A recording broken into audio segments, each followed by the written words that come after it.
Fala galera, meu nome é Delian Santos, mais conhecido como King. Para quem não me conhece, brevemente, eu sou engenheiro de software há mais de 13 anos no mercado brasileiro. Também tenho atuação mais de 2 anos no mercado internacional, especificamente no mercado americano. Atualmente, eu estou banido do LinkedIn e de outras redes sociais e também tenho meu alcance extremamente reduzido a ponto de eu mandar uma mensagem para um amigo no Instagram e ele não receber, ela não ser enviada, ou mesmo receber instantaneamente um checkmark de que a minha mensagem ela viola termos ou políticas da rede social, ou é imprópria, ou é violenta, e eu me encontro nesse limbo. Mas isso não é um assunto que é o foco do vídeo.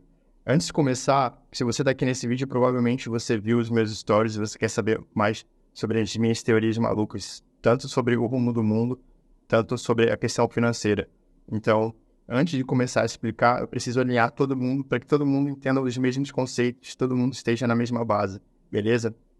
Então, eu vou começar contando alguma história para você entender todos os conceitos que você precisa, para depois a gente juntar tudo e ficar muito mais claro na sua mente, beleza? O que você precisa entender é como é que a sociedade chegou a usar o papel moeda. Eu não vou contar histórias em detalhes, mas eu vou contar de uma forma conceitual, porque o objetivo não é dar uma aula de história, mas é entender como é que o processo funciona, para depois a gente ir complicando cada vez mais e vocês entenderem toda essa minha teoria maluca. Basicamente, antigamente, o ser humano trocava coisas. Então, você produzia laranja, o outro extraía minério, e cada um quantificava de uma forma e trocava-se galinha por maçã, por banana e tal. Chegou uma época que as relações de troca, no caso o comércio, ficava inviável, porque se você precisasse comprar terra ou qualquer outra coisa, a quantidade de minério, metal ou de algum outro ativo que você precisava manejar para você conseguir fazer a troca, era muito complicado. Então, é, mais ou menos ali perto da China, no Império Mongol, eles tiveram a ideia de fazer um certificado. Então, tinham entidades, que alguém a gente poderia chamar de banco, mas eram entidades do imperador, que você ia lá, por exemplo, com 1 quilo de ouro, guardava 1 quilo de ouro, e eles faziam um papel dizendo, olha, você tem 1 quilo de ouro, e você pode vir aqui buscar quando você quiser. E era cunhado, e tinha assinatura do imperador, blá, blá, blá. Então, quando você precisasse fazer qualquer tipo de transação, em vez de você simplesmente pegar e levar 1 quilo de ouro, que você poderia ser roubado, é difícil de armazenar, é difícil de fracionar, enfim. Você pegava aquele papel e trocava com outras pessoas, a pessoa poderia pegar aquilo ali e ficar trocando, e assim facilitou a troca, o comércio, as trocas voluntárias. Então você pode perceber que o papel por si só, ele não tinha valor. O que tinha valor é o que ele dizia que você poderia retirar lá na instituição do imperador. Então, se ele dizia que tem 1 quilo de ouro no papel, você fosse lá e conseguisse retirar 1 quilo de ouro, era esse o valor que ele tinha, não o papel em si. Então, e inclusive o Império Mongol ele caiu por conta disso, porque o imperador ele percebeu que as pessoas tiravam menos, faziam a retirada do depósito poucas vezes, então ele começou a emitir muito mais papel do que ele tinha de lastro, contrapartida, que era justamente isso.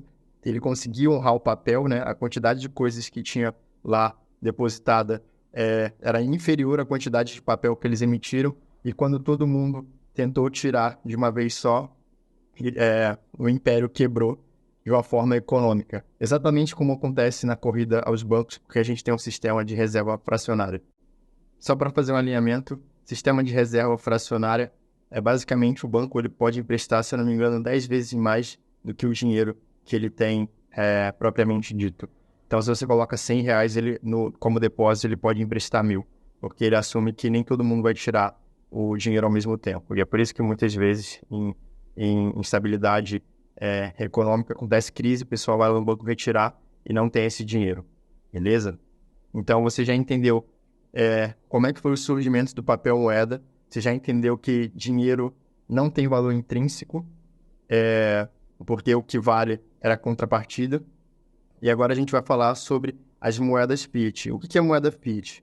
Moeda fiat é uma moeda de fluxo cursado, que é usada pelo Estado, ou seja, pelos países, cada uma tem a sua. O Brasil tem o real, os Estados Unidos têm o dólar, o grupo da União Europeia tem o euro, e essas moedas elas não têm lastro. Então, desde o acordo de Bretton Woods, antigamente o dólar era lastreado em ouro. Então, eles diziam que eles tinham a equivalência da quantidade de dólar que tinha em circulação em barras de ouro.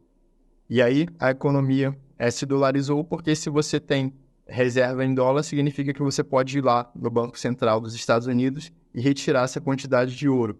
Só que depois que todos os países começaram a ir para os Estados Unidos e retirar esse ouro, eles fizeram o Tratado de Bretton Woods, que foi basicamente tirar o lastro do dólar. E, consequentemente, todos os outros países ficaram também sem lastro. Ou seja, todas as moedas que a gente usa até hoje, ela não tem contrapartida. Não existe nenhum outro bem que justifique a emissão dela.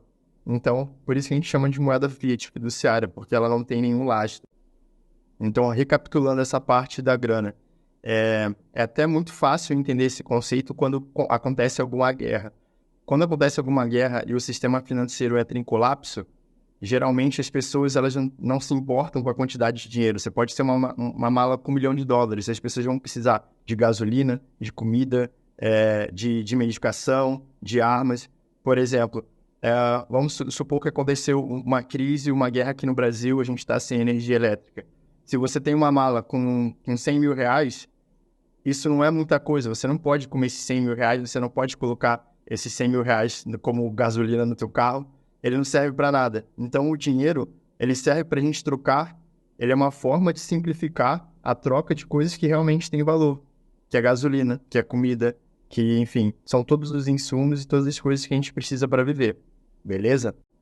Agora que você entendeu a dinâmica do dinheiro, eu vou te ensinar um conceito que hoje ele foi modificado. Antigamente a gente aprendia de forma correta. Hoje, não só a mídia, mas o governo e todas as instituições modificaram esse conceito, que é o conceito de inflação. O conceito de inflação, hoje o pessoal fala que é aumento de preço. Não é. Inflação é aumento da base monetária, ou seja, a quantidade de dinheiro que tem em circulação. Geralmente os libertários falam que é quando o governo imprime muito dinheiro.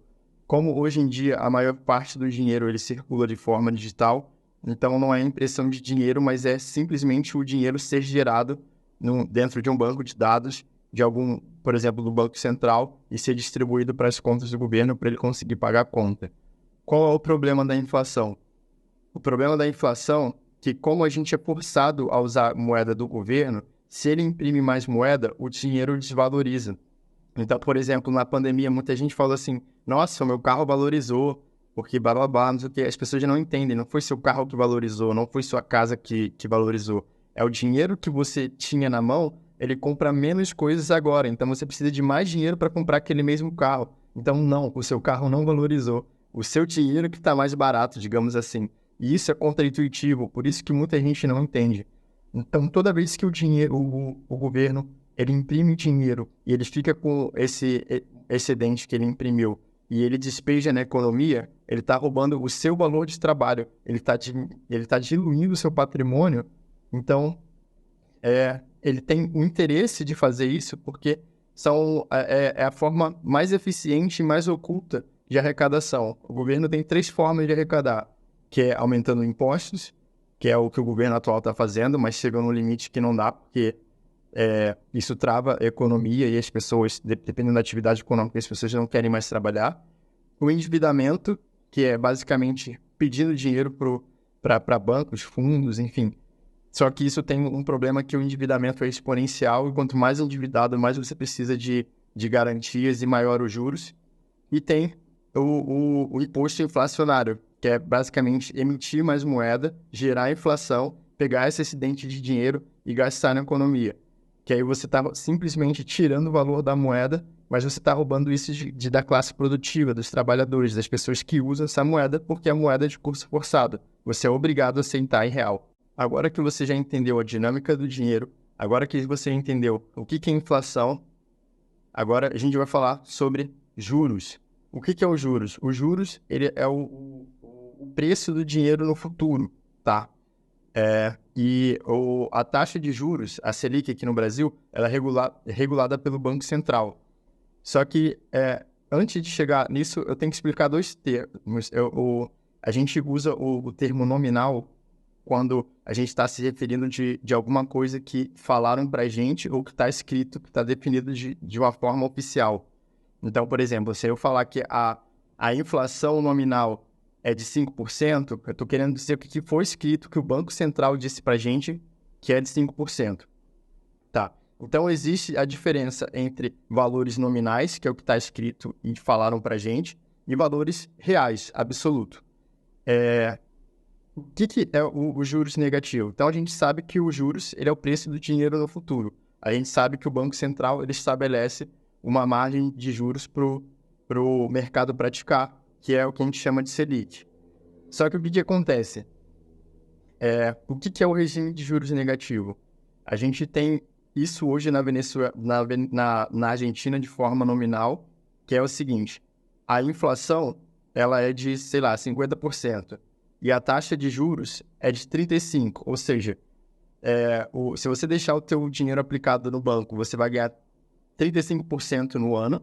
Então, se você botou R$100, você vai estar no final do ano com 135, mas a inflação comeu 40%, ou seja, você está menos 5 negativo. Então, na Argentina, você já está em um regime de juros negativo de forma nominal. Só que no resto do mundo, o regime de juros negativo ele começou na crise de 2008 do setor imobiliário dos junk bonds nos Estados Unidos. E o que acontece? Vou dar um passo atrás.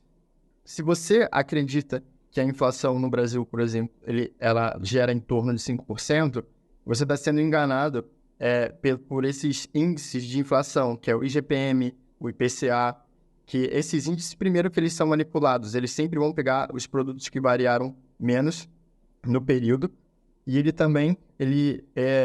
eles vão pegar a variação de preço, e a gente não quer saber a variação de preço, a gente quer saber o aumento da base monetária, porque esse é o conceito real de inflação. Então, o que acontece? Em um ano, se você pegar o agregado de depósito, o quanto que tem de dinheiro em circulação, você pode ver isso através do TradingView, são dados oficiais que o governo coloca, é o agregado M1, M2, M3, a quantidade de dinheiro que tem nos bancos. Você vai ver que no Brasil, das últimas décadas, a inflação ela é pelo menos de 20% ao ano. Então, a inflação nominal ela é 5%, mas a inflação real ela é 20%. Então, se você tem uma taxa de juros te pagando 13% e a inflação ela é 20%, você dá menos 7% negativo todo ano.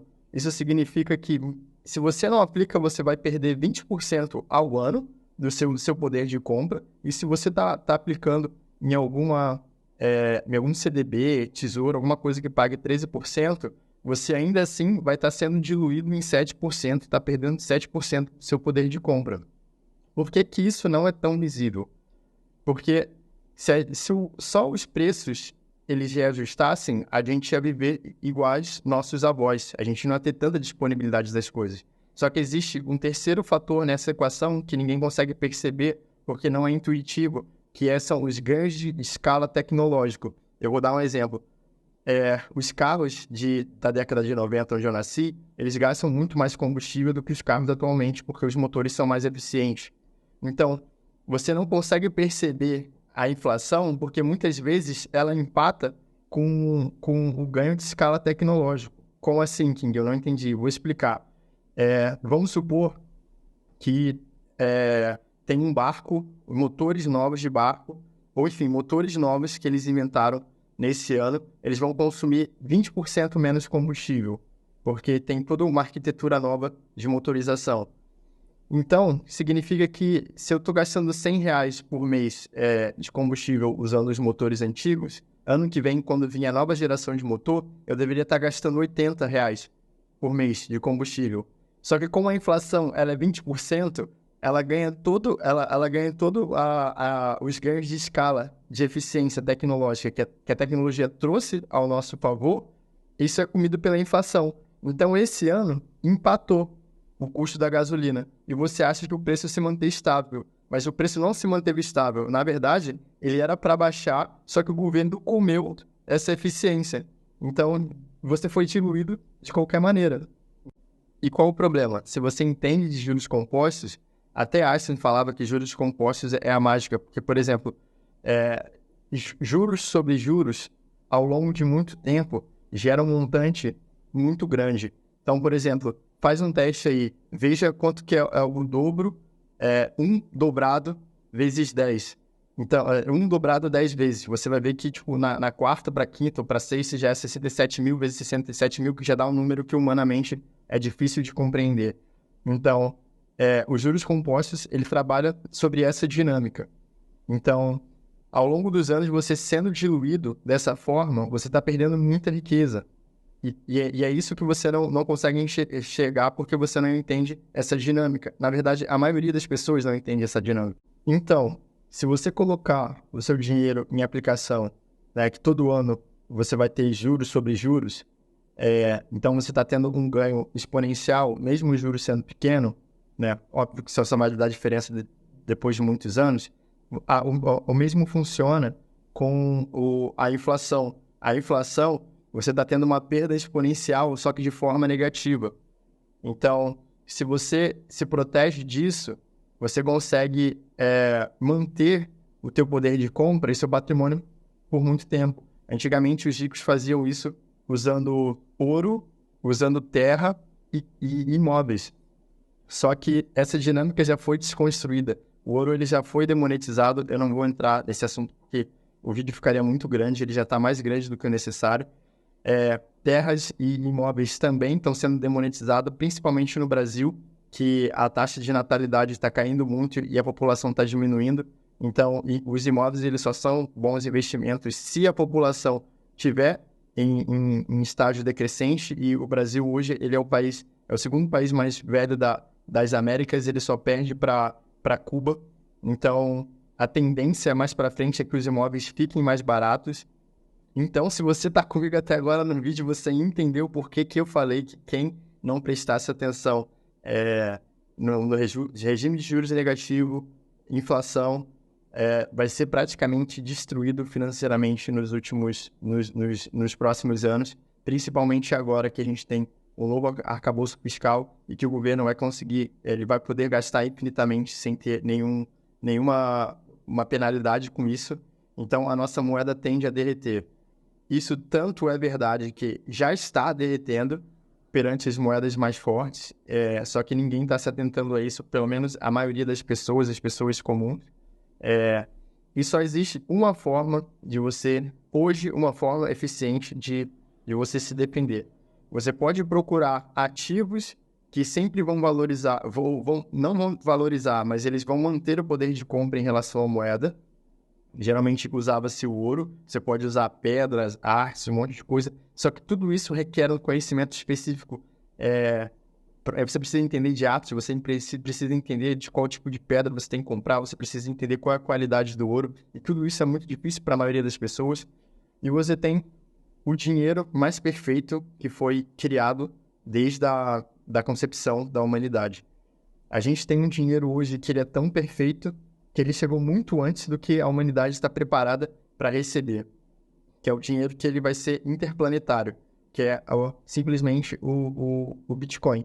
Eu não vou entrar numa aula aqui específica de Bitcoin, de blockchain, mas basicamente o que eu posso dizer para você é o seguinte: corre atrás dessas informações. O Bitcoin, o único valor que ele tem é ele ser um ativo inconfiscável, é um ativo que você pode passar para outra pessoa sem ter um intermediário, você não precisa mais de banco. Se você tem a custódia do seu Bitcoin, você é soberano sobre a quantidade de Bitcoin que você tem em custódia, você pode mandar para qualquer pessoa, você pode morrer com essa quantidade de dinheiro e não passar para ninguém. É o único ativo hoje no mundo que se você quiser ir para o caixão com ele e não dá para ninguém, ninguém pode te roubar. Então,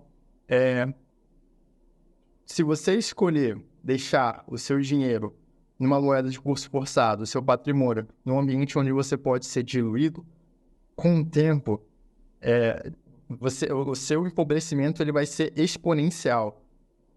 E se você escolher colocar toda a sua grana e sua alocação num ativo que você é soberano, você vai ter duas grandes vantagens. Você não vai empobrecer de forma exponencial e você ainda vai desinvestir num sistema que você não acredita, que é basicamente todo o aparato que a gente tem hoje da forma governo, lei, toda a organização, todo o ordenamento jurídico, moeda de curso forçado e tudo isso que muitas vezes a gente não concorda. Por exemplo, a gente muitas vezes não concorda em pagar determinados tipos de tributo, mas você não tem como controlar isso, porque mesmo que se você eleja um político que ele tem a mesma linha de pensamento que você, que é de não aumentar o tributo, eles vão decidir o que é melhor para eles e você continua, de certa forma, não tendo controle sobre o processo. E ainda mais, se votar mudasse alguma coisa, seria proibido. Quem acredita que vai conseguir mudar alguma coisa no sistema como ele foi desenhado hoje, não entendeu como é que o jogo funciona. Mas eu também não quero entrar nesse assunto. Eu só queria explicar qual era a dinâmica do dinheiro, o que é o conceito real de inflação, o que é juros negativo e como você pode se proteger através de uma atitude muito simples, só que você precisa prestar atenção porque a janela de oportunidade para você conseguir se proteger, ela está cada vez menor. Primeiro porque o governo já entendeu que se todo mundo aderir ao Bitcoin, ele quebra, porque ninguém vai pagar imposto de forma espontânea, ninguém gosta de pagar tributo. A gente paga porque a gente é obrigado, porque é imposto, porque é coercitivo. Você não paga de maneira voluntária o seu imposto de renda. Você não paga de forma voluntária os impostos que são retidos na fonte. Você é obrigado a pagar. Então, todas as atividades relacionadas com o uso de criptomoeda, elas vão ser amplamente criminalizadas. Isso já está acontecendo em alguns países. Se você não percebeu, em alguns países na Europa, você não pode mais sair com dinheiro físico. O dinheiro físico, ele também está sendo criminalizado. Você precisa demonstrar de onde veio aquele dinheiro e andar com uma determinada quantidade de dinheiro já é crime por si só e a penalidade é a perda ou confisco daquele valor. Então, tanto o Pix quanto as CBDCs, que são as moedas emitidas, as moedas digitais emitidas pelos bancos centrais, elas estão vindo para o controle totalitário do Estado. E todo o sistema financeiro, ele já está se adequando a isso. Você não está ouvindo isso de qualquer pessoa, você está ouvindo isso de uma pessoa que trabalhou no maior banco do planeta. Então, eu estou vindo aqui para te alertar de uma coisa que já é realidade, só ainda não foi implementada. Então, eu já me doxei várias vezes falando sobre diversos assuntos, mas esse assunto é um assunto muito interessante porque isso pode salvar a sua vida. Sobre o Bitcoin, por que você precisa correr para acumular o máximo de Bitcoin? Porque o Bitcoin, a emissão dele é assintótica, ela cai para metade de cada 4 em 4 anos. Então, isso significa que ele fica cada vez mais escasso. E isso é muito bom, porque escassez significa que o valor dele sempre aumenta, ele é deflacionário. Por natureza, está escrito no código. Então, você não usar isso como uma vantagem, você não usar isso a seu favor, isso é muito burrice. Porque é como se a gente soubesse que, um ativo específico no mundo vai ser cada vez mais raro, vai valer mais, e você não vai colocar isso no bolso. Além do que, esse ativo ele é inconfiscável e você é soberano sobre ele. Então, enfim, já falei o suficiente. Eu espero que esse vídeo seja de grande valor para você. Eu espero que você aproveite e, principalmente, tome uma atitude, porque nada do que eu falei aqui vai ter valor se você não correr atrás das informações que você precisa para você criar uma carteira, para você ter, enfim, os seus bitcoins de forma segura na sua autocustódia. Beleza?